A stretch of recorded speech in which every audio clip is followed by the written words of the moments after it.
அல்லேலூயா. கர்த்தருடைய பரிசுத்த நாமத்திற்கு மகிமை உண்டாவதாக. நாம் இதற்கு தியானத்துக்காக எடுத்துக்கொண்டதான வேதபாகம் உபாகமம் 20ஆம் அதிகாரம். இந்த 20ஆம் அதிகாரத்திலே இஸ்ரவேல் ஜனங்கள் தங்கள் சத்துருக்களுக்கு எதிராக யுத்தம் செய்ய போகும்போது எப்படி நடந்து கொள்ள வேண்டும் என்பதை கர்த்தர் சொல்கிறதாய் படிக்கிறோம். தேவனாகிய கர்த்தராகிய நான் உங்களோடு இருக்கிறேன், ஆகையால் நீங்கள் பயப்பட வேண்டாம் என்று சொல்கிறார். உங்கள் இருதயம் துவள வேண்டாம், உங்களுக்காக கர்த்தராகிய நானே யுத்தம் பண்ணி ரட்சிப்பை தருவேன், நான் உங்களோட போகிறவர் என்றும் சொல்கிறார். யாரெல்லாம் யுத்தத்தில் கலந்து கொள்ள வேண்டாம் என்றும் ஒரு பட்டணத்தின் மேல் யுத்தம் பண்ண ஆரம்பிக்கும் போது முதலாக அந்த பட்டணத்திற்கு சமாதானம் கூறுங்கள், அவர்கள் சமாதானத்தை ஏற்றுக்கொள்ளவிட்டால் அவர்களோடு யுத்தம் பண்ணுங்கள் என்று சொல்கிறார். மேலும் ஏத்தியர், எமோரியர், கானானியர், பெர்சியர், ஏவியர், எபூசியர் என்ற ஜனங்களின் பட்டணங்களை மாத்திரம் ஒருவர் கூட இல்லாமல் சங்காரம் பண்ண வேண்டும் என்றும் சொல்கிறார். ஏனென்றால் அவர்களை அருவருப்பான விக்கிர ஆராதனை உங்களுக்கு கற்றுக்கொள்ளாமல் நீங்கள் அவர்களை முற்றிலுமாக அழித்து போட வேண்டும் என்பதாக அவர் சொல்கிறார். ஒரு பட்டணத்திற்கு எதிராக முற்றுகை போடும்போது அந்த இடங்களில் இருக்கிற கனி கொடுக்கிற மரங்களை வெட்ட வேண்டாம், கனி கொடாத மரங்களை வெட்டி கொத்தனம் போட்டுக்கொள்ளலாம் என்பதாய் தேவன் இஸ்ரவேலருக்கு யுத்தங்களில் கடைபிடிக்க வேண்டிய காரியங்களை இந்த உபாகமம் 20ஆம் அதிகாரத்திலே சொல்லுகிறார். நாம் தியானிக்க தெரிந்து கொண்டதான வேத வசனம் 10-11 வசனங்களை வாசிக்கலாம்.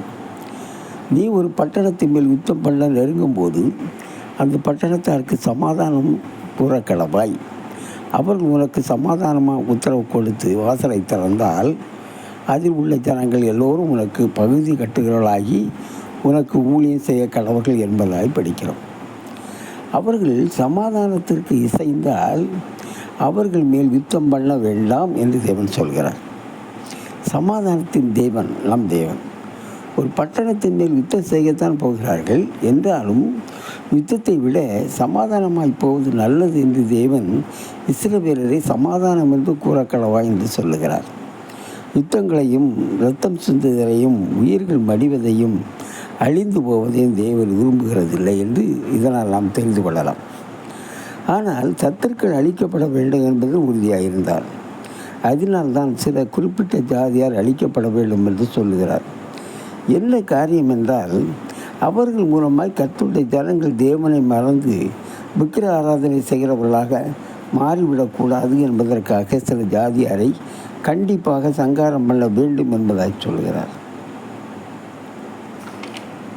சமாதானத்தின் தேவன் மக்கள் யாவருக்கும் சமாதானமாக வாழ விரும்புகிறார்.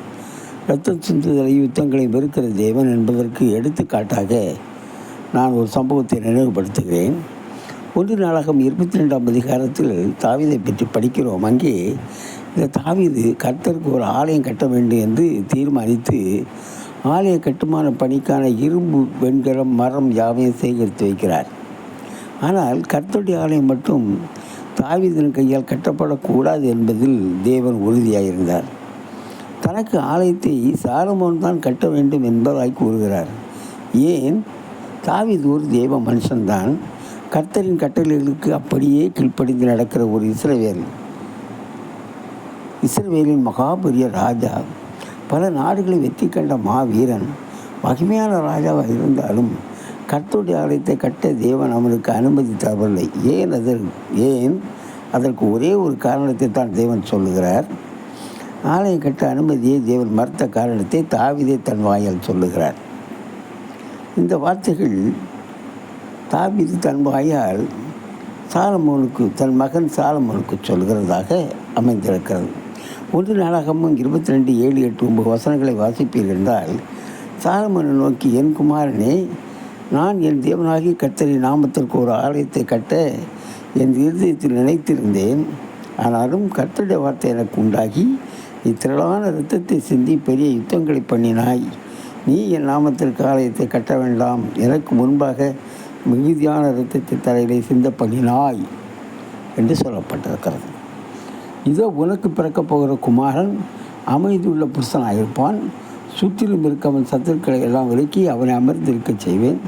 ஆகையால் அவன் பேர் சாலமோன் எனப்படும். அவன் நாட்களில் இஸ்ரவேலின் மேல் சமாதானத்தையும் அமெரிக்கையும் அருள்வேன் என்பதாய் தேவாதி தேவன் சொல்லுகிறார்.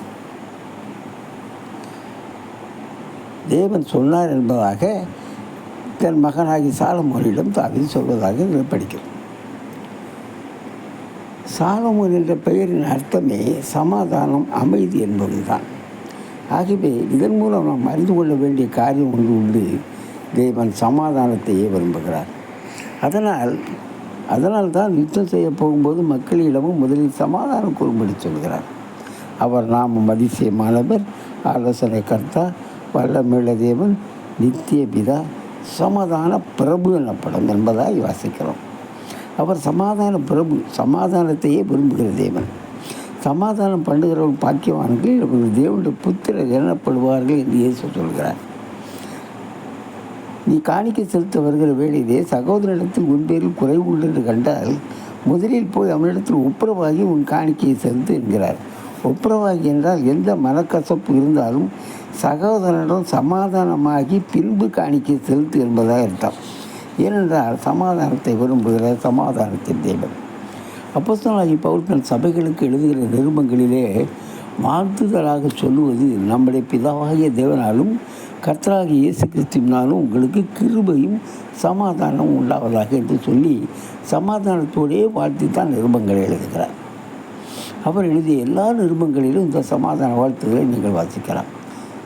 ஏனென்றால் இவர்கள் யாவரும் தேவாதி தேவனின் சமாதான பிரபு என்பதை நன்கு உணர்ந்தவர்கள்.